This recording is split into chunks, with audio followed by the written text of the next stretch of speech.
President of the United States. Today, I'd like to provide an update on the crisis involving Russia and Ukraine. Oh, my God. From the beginning of this crisis, I have been absolutely clear and consistent. No, I couldn't do that. The United States is prepared no matter what happens. We are ready with diplomacy to be engaged in diplomacy with Russia. Son of a bitch.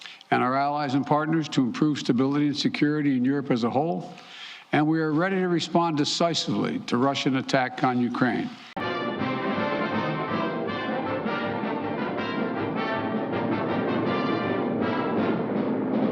Which is still very much a possibility. Though all the events of the last few weeks and months, this has been our approach, and it remains our approach now. So today I want to speak to the American people about the situation on the ground, the steps we've taken, the actions we're prepared to take, and what's at stake for us and the world. Get ready, little lady. Ella's coming to breakfast. And how this may impact on us here at home. For weeks now, together with our allies and partners, my administration has engaged in non-stop diplomacy. I represent the Ace Novelty Company of Walla Walla, Washington. This weekend, I spoke again with President Putin to make clear that we are ready to keep pursuing high-level diplomacy, to reach written understandings among Russia, the United States, and the nations of Europe to address legitimate security concerns, if that's his wish. Son of a bitch. Theirs security concerns and ours. This boy's more mixed up than a feather in a whirlwind. President Putin and I agreed that our team should continue to engage toward this end, along with our European allies and partners.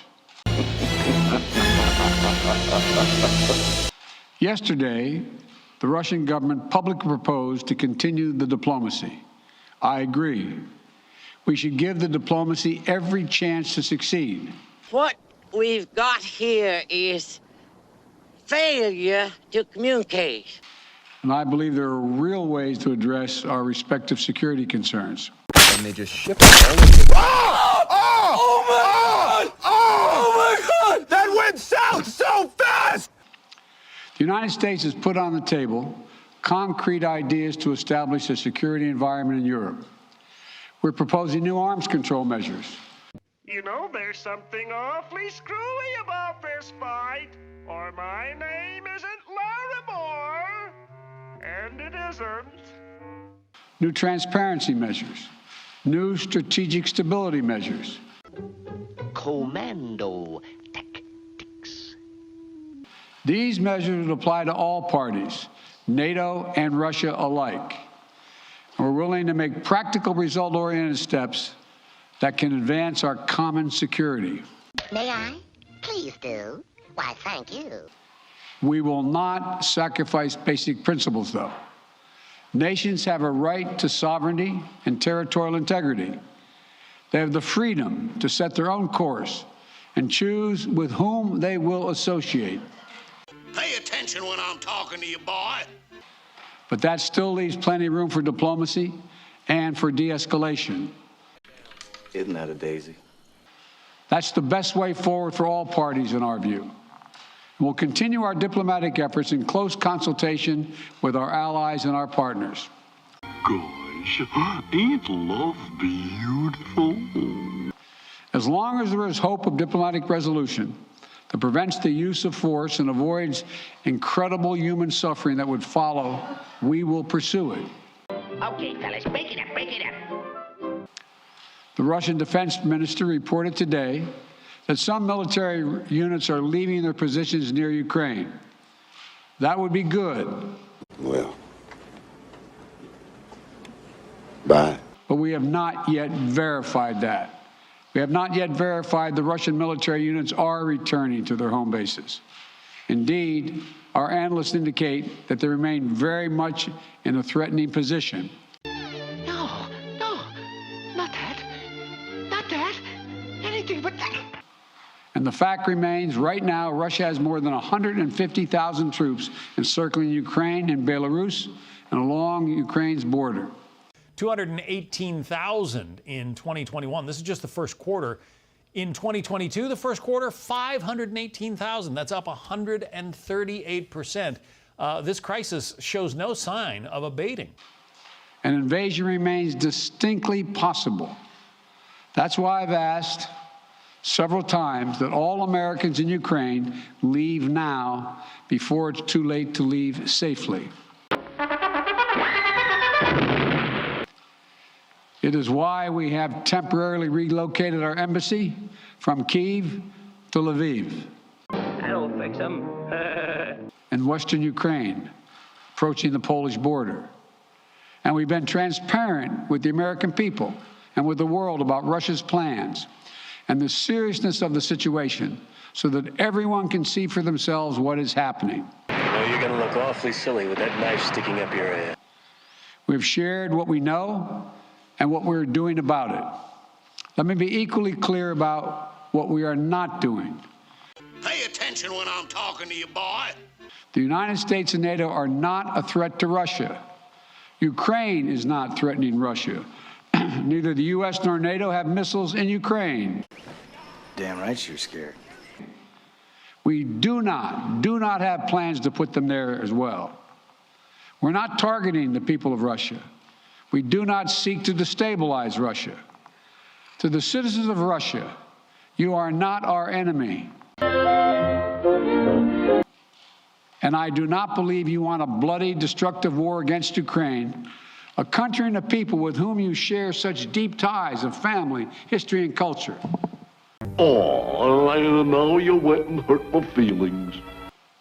77 years ago, our people fought and sacrificed side by side to end the worst war in history. World War II was a war of necessity. But if Russia attacks Ukraine, it would be a war of choice. Just what I've always never wanted. Or a war without cause or reason. I say these things not to provoke, but to speak the truth. I'm your huckleberry. Because the truth matters. Accountability matters. If Russia does invade in the days and weeks ahead, the human cost for Ukraine will be immense.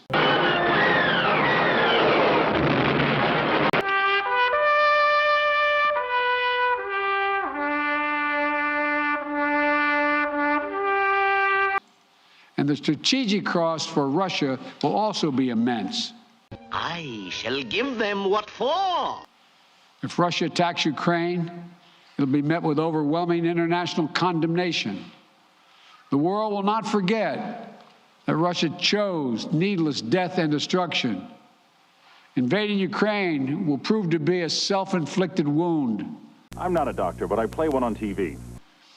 The United States and our allies and partners will respond decisively. The West is united and galvanized. Today, our NATO allies and the alliance is as unified and determined as it has ever been. Play for blood, remember?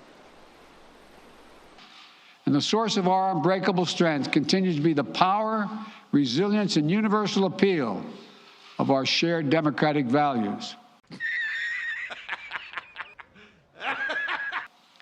Because this is about more than just Russia and Ukraine. It's about standing for what we believe in, for the future we want for our world, for liberty, Son of a bitch. the right of countless countries to choose their own destiny, and the right of people to determine their own futures, for the principle that a country can't change its neighbors' borders by force. I must extract myself from this precarious position. That's our vision. And toward that end, I'm confident that vision, that freedom will prevail.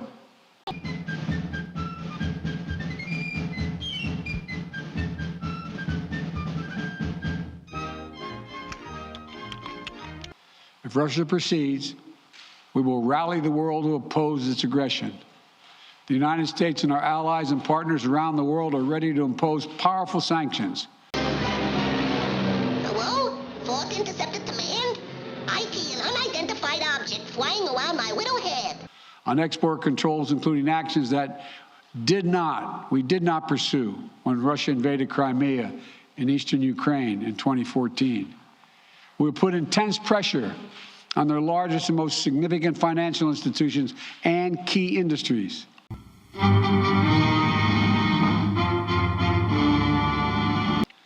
These measures are ready to go as soon and if Russia moves. We'll impose long-term consequences that will undermine Russia's ability to compete economically and strategically. Now just watch me, kid, and I'll show you how it's done. And when it comes to Nord Stream 2, the pipeline that would bring natural gas from Russia to Germany, if Russia further invades Ukraine, it will not happen. Oh, well. While I will not send American servicemen to fight in Ukraine, we have supplied the Ukrainian military with equipment to help them defend themselves. We're saved! Hooray! We're saved! We provided training and advice and intelligence for the same purpose. Mental illness or narcotic addiction? Now that's a tough choice. And make no mistake, the United States will defend every inch of NATO territory. You look like somebody just walked over your grave. With the full force of American power. An attack against one NATO country is an attack against all of us.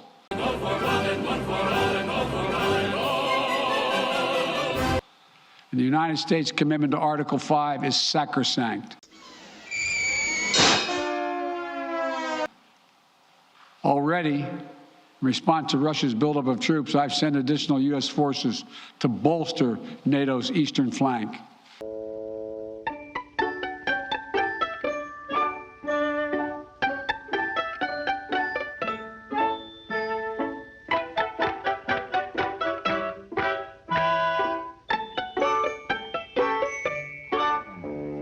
They'll add forces and capabilities to ensure deterrence and defense along NATO's eastern flank. We will also continue to conduct military exercises with our allies and partners to enhance defensive readiness. Get off my lawn. And if Russia invades, we'll take further steps to reinforce our presence in NATO, reassure us for our allies, and deter further aggression.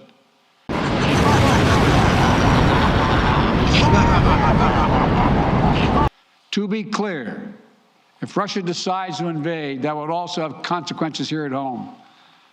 But the American people understand that defending democracy and liberty is never without cost.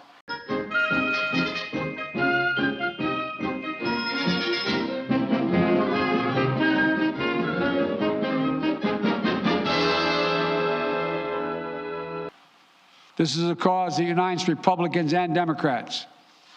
And I want to thank the leaders and members of Congress of both parties who've forcefully spoken out in defense of our most basic, most bipartisan, most American principles. I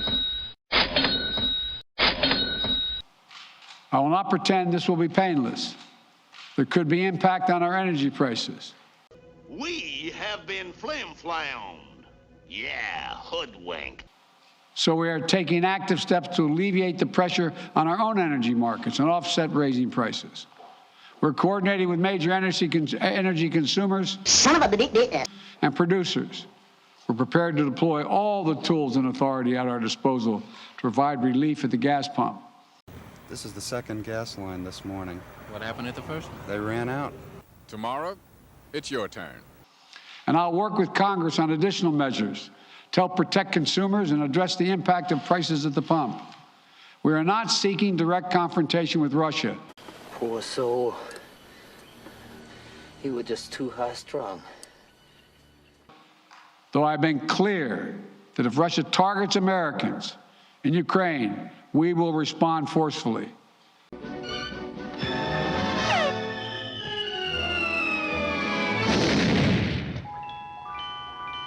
And if Russia attacks the United States or our allies through asymmetric means, like disruptive cyber attacks against our companies or critical infrastructure, we are prepared to respond.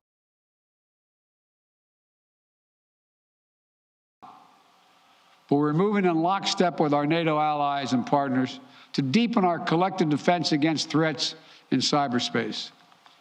Two paths are still open. For the sake of historic responsibility, Russia and the United States share for global stability, for the sake of our common future, to choose diplomacy. Sorry, herding instinct, I can't control it. In case anybody wonders why we broke up. We don't. But let there be no doubt. If Russia commits this breach by invading Ukraine, responsible nations around the world will not hesitate to respond. Of course you realize this means war. We do not stand for freedom. Where it is at risk today, will surely pay a steeper price tomorrow. Oh, son of a gun.